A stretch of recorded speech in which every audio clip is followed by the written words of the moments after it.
a confession to make. I lived in a fog and full of confusion for decades and eventually destroyed my life. I'm going to make you a bold promise today. By the end of this episode, you're going to be able to see that fuzzy feeling, that feeling keeping you stuck, the one that makes you think you need more research, time, answers, more information. It's not a lack of information at all. It's an old mental ceiling. It's a ceiling. Are you feeling mentally crowded, emotionally tired? I did. Do you have a decision, maybe a big one to make? Just sitting there, staring back at you while you tell yourself you just need more time to pray about it maybe, or to investigate it, to read one more article about it, to watch one more podcast. You're not crazy. You are not weak. And you are certainly not the only one, but you are in a loop. We're going to break that loop today. Stay with me to the end, because today I'm going to give you something practical, biblical, and grounded in neuroscience. You may have never looked at it this way or heard it this way before. So I'm going to explain it simply. I wish somebody had told me this. Let me say it again. You do not need more information. You need to make a decision. And I'm going to show you exactly how to do that.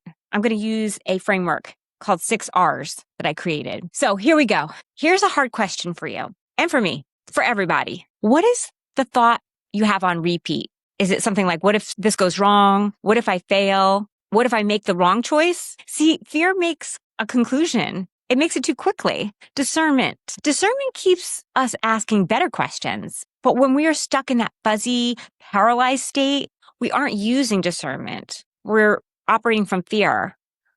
We're using avoidance, and that's dangerous. We think we're being responsible by gathering more information, being patient, but neuroscience tells us that something different is happening. So when you keep feeding your brain more and more information saturation, the decision you're avoiding isn't becoming clearer. It's becoming foggier. You're overtaxing your limbic system. You are literally training your brain to keep the problem on a loop, on repeat, because your brain thinks that worrying about the decision is the same thing as working on the decision and making progress. And they are not the same. If it's been practiced, it's been trained. And if it's been wired, it can be rewired. That's the power of neuroplasticity. Our brains are malleable. They're moldable. Romans 12:2 is talking about that when it says, be transformed by the renewing of your mind. That's not a passive process. It's a practice. So how do we move from that fuzzy, paralyzed state into a place of resolution, to be resolute? We use the 6R decision framework, and it's really helped me to help others. I want you to write these down if you can, or watch this over again. 1 is to reveal. 2 is to research. 3 is the repercussions. 4 is rank. 5 is reduce. 6 is resolve. 6 R's. Let's break them down. First, reveal. Seems pretty clear, right? But let's think about it. What are we really trying to decide? Often we aren't deciding on the action. We're trying to decide on the outcome. And that's different.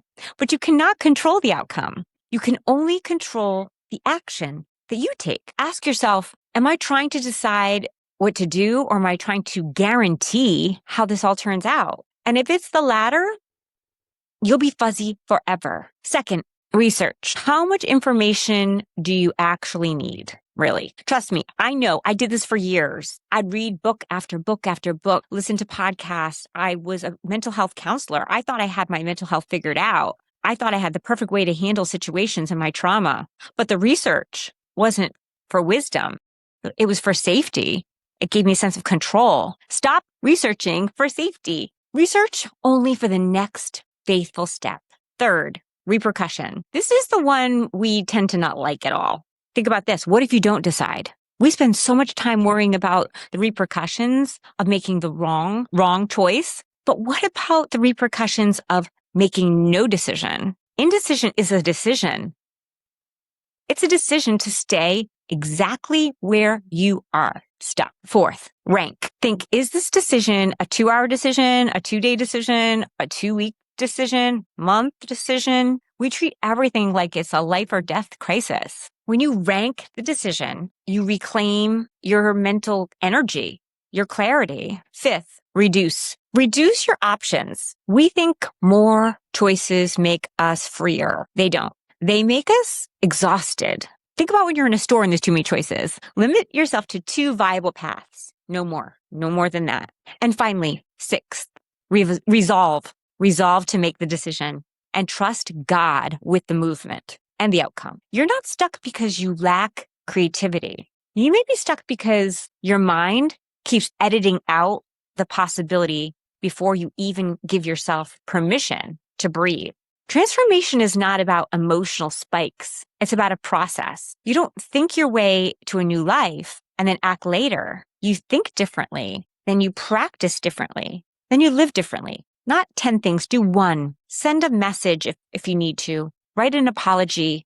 Write an outline. Record that episode. Make a decision. Start the ministry. I know it's scary. Well, you were not created to live fuzzy, crowded, paralyzed, trapped in your mind. You were created for clarity and purpose. You're created for a mission, for life. Stop asking for permission to exist in your calling and for a sign. You already have it.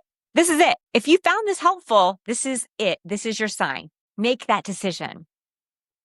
And would you do me a favor? Send this to someone who needs to hear it. And if you want more content like this, practical, biblical, based in neuroscience and honesty, check out the resources at Salt and Light at CherylGomes.com, or look at more of the episodes here on this platform. Thank you for listening. I will continue to share parts of my story.